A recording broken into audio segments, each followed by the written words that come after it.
Assalamualaikum warahmatullahi wabarakatuh.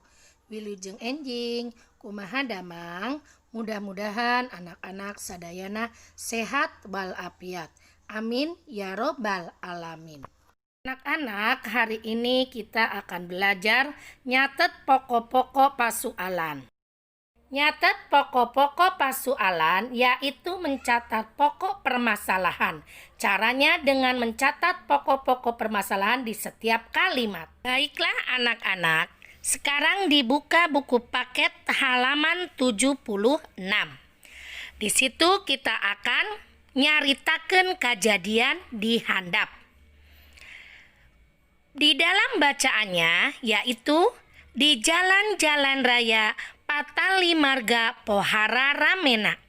Mobil-mobil datang ngadius ti unggal tujuan. Nepi dina parapatan kabeh kendaraan kudu tuhu kana aturan Patali Marga. Teu meunang paheula-heula tapi kudu nungguan komando. Nu ngomandona nyaeta lampu lalu lintas nu aya di sisi jalan. Dari cerita kejadian tersebut, kita dapat melihat pokok-pokok pikiran dina caritaan di luhur nyaeta. Di kalimat pertama, perhatikan di situ ada kata Patali Marga Pohara ramena. Di kalimat kedua, mobil ti unggal tujuan. Di kalimat ketiga, kendaraan kudu tuhu kana aturan. Di kalimat keempat, nungguan komando. Di kalimat kelima, lampu lalu lintas. Dari pokok-pokok pikiran dina carita di luhur berarti sudah mencatat pokok-pokok pasoalan. Baiklah anak-anak, agar lebih memahaminya lagi, dibuka halaman 78, kita ke pancen. Bagian A di situ, titenan pokok pasoalan di handap ieu. Di sini pokok permasalahannya yaitu di jalan raya nu rame umumna disadiakeun sasak keur meuntas jalan. Tujuanna supaya ngurangan kacilakaan. Tapi hanjakal loba sasak pameuntasan nu dijieun kurang dimanfaatkeun pikeun meuntas jalan.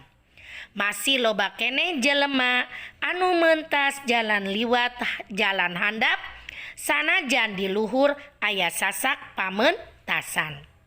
Berdasarkan pokok permasalahan bacaan tadi yang sering menjadi pembahasannya di situ mengenai sasak.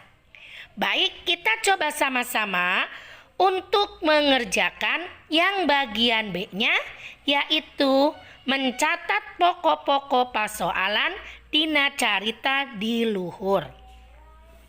Kira-kira di kalimat pertama apa sih yang jadi pokok persoalannya? Ya, di situ yang jadi pokok persoalannya di jalan raya nu rame disadiakeun sasak keur meuntas jalan. Kemudian untuk nomor 2, kalimat nomor 2-nya apa kira-kira? Tujuannya ngurangan kacilakaan. Kemudian di kalimat ketiga, kira-kira apa ya? Hanjakal loba sasak pameuntasan kurang dimanfaatkeun pikeun meuntas jalan. Nah, silakan di baris selanjutnya anak-anak kerjakan sendiri agar bisa dan memahaminya. Tinggal satu pokok persoalan lagi. Baiklah anak-anak, Ibu cukupkan pelajaran hari ini sampai di sini dulu. Mudah-mudahan anak-anak dapat memahaminya. Kurang lebihnya Ibu mohon maaf. Tetap semangat belajarnya meskipun di rumah. Wassalamualaikum warahmatullahi wabarakatuh.